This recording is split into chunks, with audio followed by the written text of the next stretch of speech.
Hi, Margaret.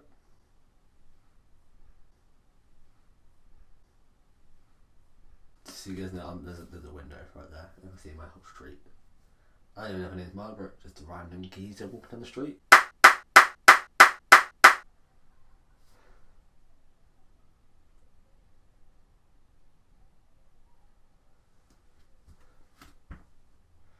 God. It's just wait for her to walk away. Walk away. Rapping the United mug. Hey guys. Welcome to a positive channel. Yeah, a lot of negativity, that's the word. There's a lot of that around United at the moment, but I'm not going to be one of those people. I try to be quite positive, but you know, it's hard times. I know a lot of people are negative, but there's no point. We're in a rebuild. But you know, we'll come back. We always come back. We went like 20 odd years without winning a trophy, without winning a title. So let's just wait a couple more, yeah? Yeah, this is my preview before Manchester had to go against West Ham, who a lot of people are scared. I'm a little bit, because they've got some decent attackers. They've got Felipe Anderson, they've got Yarmolenko, they've got Sebastian Haller, they've got Lanzini. I like Lanzini. Lanzini's decent. And they've got Declan Rice, so we're going to learn if he is worth the 90 million that people say we're going to spend on him. If he has a stinker and gets sent off, we're not going to pay 90 million, are we? So, in a way, he's got to prove his worth. So it could be one of his best games for West Ham, because he'd want to prove that he's worth the 90 million and worth Man United buying him. Or he could have an absolute stinker because of the pressure. We'll find out. Hopefully the latter, because I don't really want to spend 90 million on Declan Rice, to be honest, because I don't think he's worth that. Yeah, today's been a dark day. Just watched Man City beat Watford 8-0. But screw you, Man City. We're still in the lead. We beat Ipswich 9-0. Couldn't even beat our record. Chumps. To be fair, you should have done. You wasted a lot of opportunities. We're trying to see how West Ham are doing in the league. Juve just scored. Well done, Juve. Come on, internet, you dumb barstool. I'm just going to try and keep it PG as long as I can. I can't guarantee it being too long. West Ham, mid-table. Oh, I said they're mid-table. They're on the same amount of points as we are. Everyone seems to be on 8 points. They've got Tottenham on 8, Man United, Burnley, Sheffield, Chelsea, Arsenal and West Ham are on 8. And then Southampton, Palace and Everton are all on 7. So it's bloody close. So between 16th, which is Norwich, they have 6. And Tottenham, who are in 5th with 8. That's dumb. There's 2 points between 16th and 5th. I know there's 6 games, or 5 games for some people and 6 games for others. Still should be this close. Like Liverpool. Just bye Liverpool. Congrats to win the league. Disgust pricks. Yeah. I told you I'm going to keep it PG as long as I can. Honestly, that's one of my favourite memories though of football matches. When I went to the AC Milan vs Man United game, Pepe Reina came on. Atmosphere changed. You scouts. PG. But yeah, so if West Ham win tomorrow against us, they go top 4. If we win, we go 3rd. I'm saying that West Ham won't go 3rd because they've got a -1 goal difference right now, and Leicester are currently in 3rd on 11 points, which West Ham would be in. But I doubt West Ham beat us by 4 goals. I hope they don't. They better not.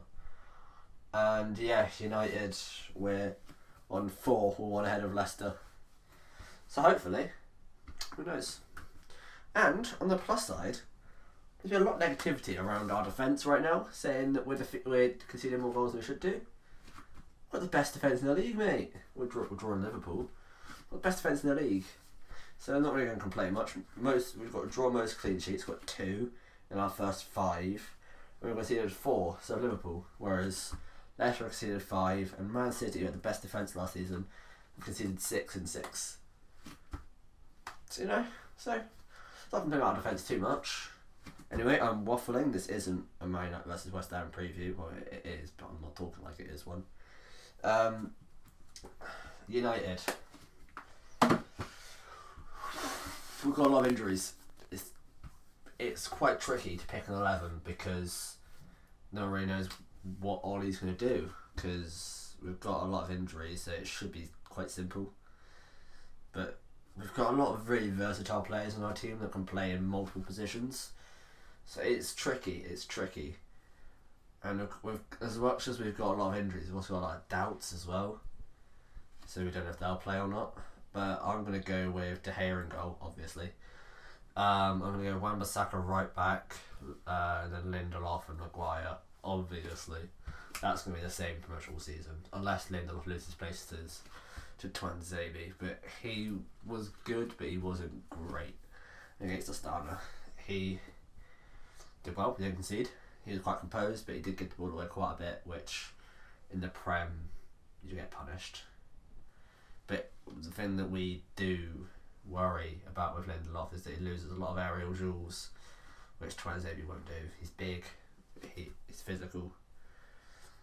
Who knows? Against a more physical side, I reckon we would. So maybe if we brought on Tuanzebe, maybe if we had Tuanzebe instead of Lindelof to counter Sebastian Haller, but I doubt it because Tuanzebe started against Astana, which was only, well, for me it was 2 days ago. For them it's 2 days gap, so 3 days ago.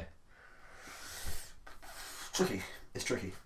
And then we have Ashley Young at left back. I would love to say Marcus Rojo, because to be honest, he was a shining light in that Astana game.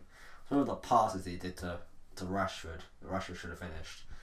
Here's one where he ran on the wing and whipped it perfectly into Rashford, who just went and messed it up. I don't want to blame you, Marcus, though, because it's a difficult opportunity, but he still should have done better. You're at Manchester United, for God's sake. And then you also had this one where he lifted it over the defence for Rashford.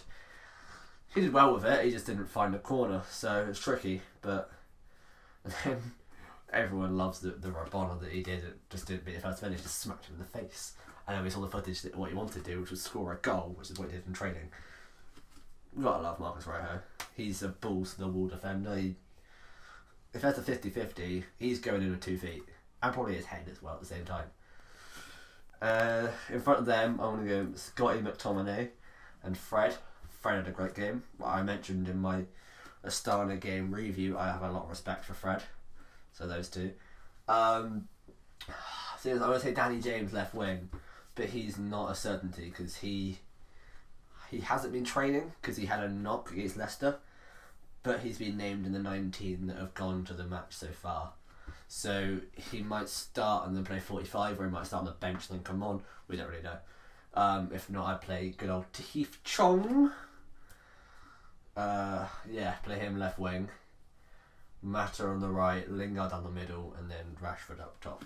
A lot of people are saying Greenwood, but he hasn't travelled with the team, so there's a lot of uncertainty around him. He's probably going to play in the week in the cup game. So we shouldn't really rush him into things because we don't really...